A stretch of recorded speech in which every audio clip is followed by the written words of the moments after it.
वित्तीय Indian economy यानी भारतीय अर्थव्यवस्था में बेरोजगारी दूर करने के उपाय के बारे में अध्ययन करेंगे।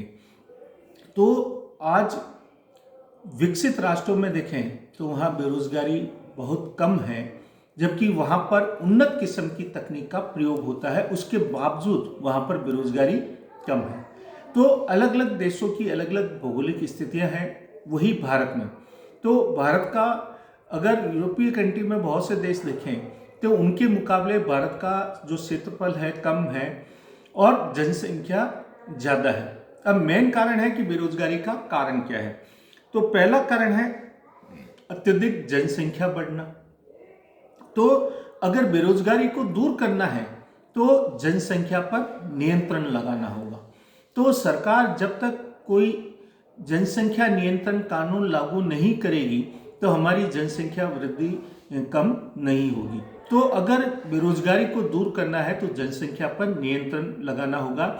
1976-77 में इंदिरा गांधी ने देश में आपातकाल लगाकर जबरदस्ती नसबंदी अभियान चलाया। उसके परिणाम स्वरूप हमारी जनसंख्या की वृद्धि दर कम हुई, लेकिन लोगों ने इसका विरोध किया।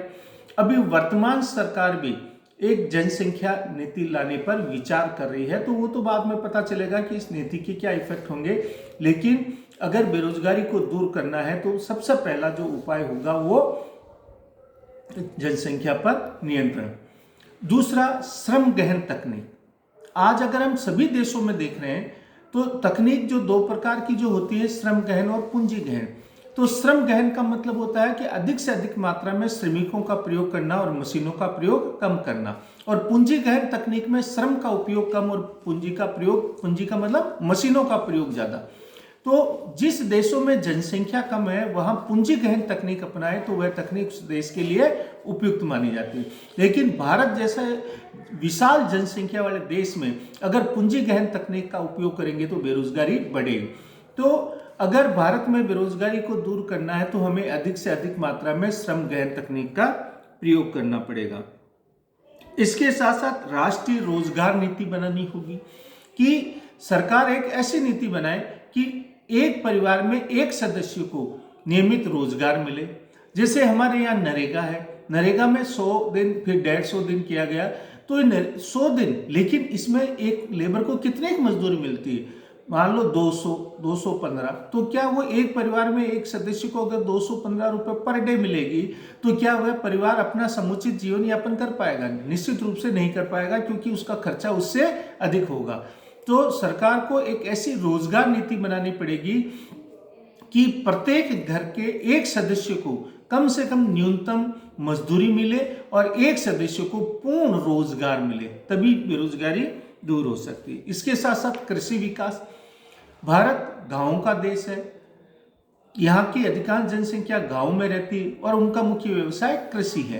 तो कृषि को प्रोत्साहन देने के लिए सरकार को कोई ना कोई एक ऐसी नीति बनाए जाए जिससे कि लोग गांव छोड़कर शहरों की तरफ पलायन ना करें रोजगार के लिए। तो अगर गांव में ही रोजगार के अवसर उत्पन्न हो जाएंगे तो बेरोजगारी अपने आप दूर हो जाएगी।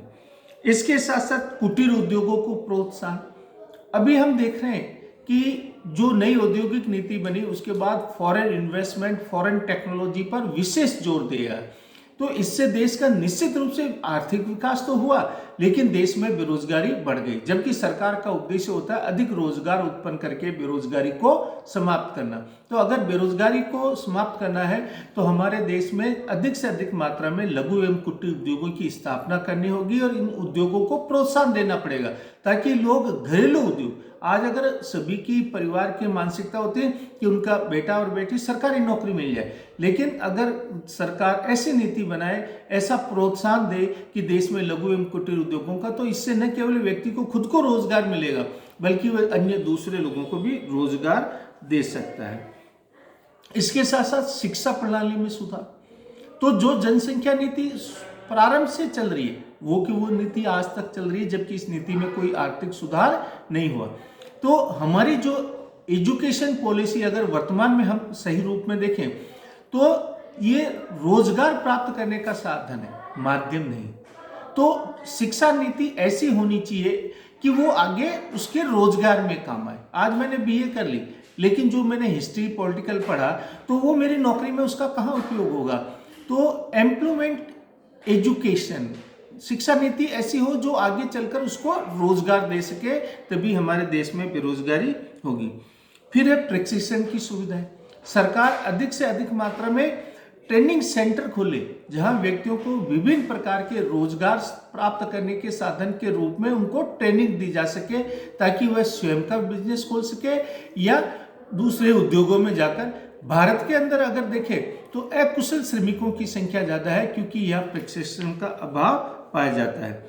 इसके साथ साथ औद्योगिक विकास को भी प्रोत्साहन दे सरकार। तो ये औद्योगिक नीतियां बनाती हैं, लेकिन वास्तव में जो उद्योगों की जो आवश्यकताएं होती हैं वो सरकार पूर्ण नहीं कर पाती। बजट का अभाव हम मानते हैं कि सरकार यहाँ पर टैक्स देती है, टैक्स की चोरी बहुत होती है, इससे सरकार को जितना वास्तव में राजस्व प्राप्त होना चाहिए उतना नहीं हो पाता। इसके साथ साथ स्वरोजगार को प्रोत्साहन। तो सरकार जो है स्वरोजगार के लिए अनेक स्कीम है, जैसे प्राइम मिनिस्टर एम्प्लॉयमेंट प्रोग्राम।